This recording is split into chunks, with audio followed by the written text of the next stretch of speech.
تو اسلام نے جو ذمہ داریاں ڈالی ہیں اس کے اعتبار سے مردوں کو اختیارات دیے ہیں، جو عورتوں پر ذمہ داریاں ڈالی ہیں اس کے اعتبار سے انہیں اختیارات دیے ہیں، اور وہ ایکول نہیں ہے، بالکل ایکول نہیں۔ مثلا فیملی کے لیے معاش کی ذمہ داری مرد پر ہے، عورت پر نہیں۔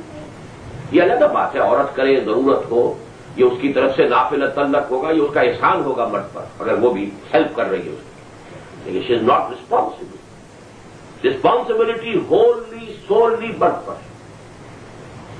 اسی طریقے سے جو زیادہ سخت کام ہے وہ اللہ نے مرد پر ڈالا ہے، ڈیفینس آف دی لینڈ، ملک کا دفاع کرنا ہے، فوجی صلاحیت ہے، مرد پر ذمہ داری ڈالی، عورتوں پر ذمہ داری نہیں ڈالی۔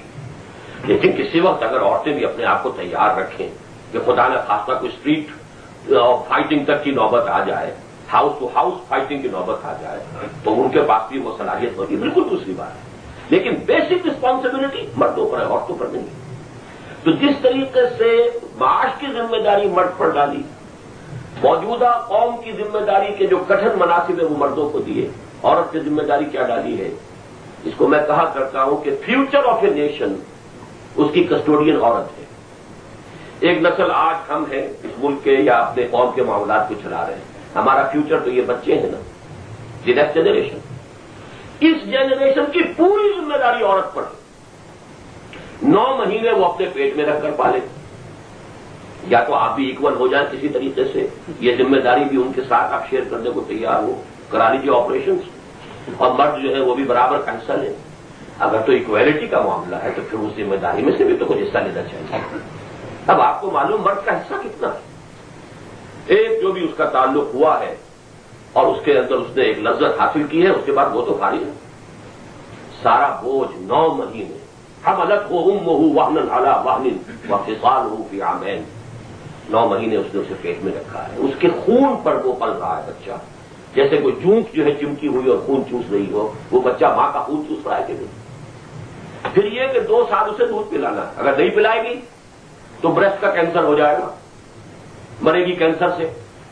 اس لیے کہ اللہ تعالیٰ نے جسم کے جو اعضاء پیدا کیے ہیں ان کا جو فنکشن ہے، اگر آپ وہ فنکشن اس سے نہیں کرنے دیں گے، ڈس فنکشن ایٹروفی ہو جائے گی اور اس کے اندر بے شمار بیماریاں پیدا ہوں گی۔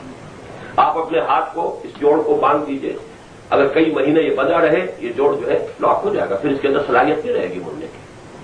آنکھوں پر پٹی باندھے رکھیے کئی مہینے، بینائی ضائع ہو جائے گی، اس لیے کہ آپ کو اللہ نے آنکھیں نہیں دیکھنے کے لیے آپ نے پٹی باندھی، تو یو نو اٹ۔ تو عورت کے جسم کو بنایا اللہ نے، جو فیوچر جنریشن ہے اس کے لیے، وہی اس کا حمل برداشت کرے، وہ اسے دودھ پلائے، پھر یہ کہ وہی اسی کی گود جو ہے اس کی بہترین تربیت گاہ ہے۔ ماں کی گود میں جو تربیت بچے کو مل سکتی ہے کوئی بیبی سٹر نہیں دے سکتی، کوئی نرس نہیں دے سکتی۔ وہ محبت کہاں سے لائے گی، وہ مامتا کہاں سے لائے گی جو ماں کے اندر، وہ صرف ماں کو اللہ نے دی ہے، وہ کسی اور کے باپ میں بھی نہیں ہے، وہ ماں کے اندر۔ آپ جو ہے کہ ماں سے محروم کر دیں تو اس سے بڑا ظلم بچوں کے اوپر کوئی نہیں ہے، اس کی ایکسپلائٹیشن ہے یہ، اور پھر آپ اس عورت سے کہیں جاؤ تم جا کر جاب بھی کرو۔ This is the worst exploitation in this society of women. بدقسمتی سے وہ برابری کا ایک شراب دے کر اور شراب پلا کر برابر ہے، اور عورت کو جو ہے اتنا بڑا دھوکہ دیا ہے، اتنا ایکسپلائٹ کیا ہے کہ در حقیقت سب سے زیادہ مظلوم آپ کے مغربی معاشرے میں عورت ہے۔ کسی وقت اس کا کوئی تعلق ہوا، کوئی بدماش جو ہے اس نے اس کو جس طریقے سے بھی ہوا راضی کیا، اب وہ تو حاملہ ہو گئی، وہ گیا بدماش، اس کی کوئی رسپانسبلٹی۔ اس کا تو وہ لخت جگر ہے، اس کے تو پیٹ میں 9 مہینے پلا ہے وہ بچہ یا بچی، وہ کیسے اسے ابنڈن کر دے؟ شاد ہوتی ہیں کہ جو پھینک کے بھی چلی جاتی ہیں، وہ تو شاد ہوگی، آپ اس کو جنرل رول نہیں کہہ سکتے، وہ پالے گی اسے، اور اس کی ساری ذمہ داری ہے اس پر۔ وہ صبح بھاگے گی اور وہ کہیں بیبی سیٹر کے ہاں پہنچا کے جاب پر پہنچے گی، پھر واپس آئے گی، بھاگے گی، پھر وہاں سے بچے کو لے گی۔ اس سے زیادہ ورسٹ ایکسپلائٹیشن نہیں۔ یہی وجہ ہے کہ اسلام نے بالکل نیچرل تقسیم کی، ذمہ داریاں مختلف تو فرائض بھی مختلف، حقوق بھی مختلف۔ جہاں تک فرائض کا تعلق ہے ساری ذمہ داری معاشی مرد پر ہے، عورت پر نہیں ہے، لیکن نیکسٹ جنریشن ہوللی اینڈ سوللی یہ عورت کے حوالے ہے۔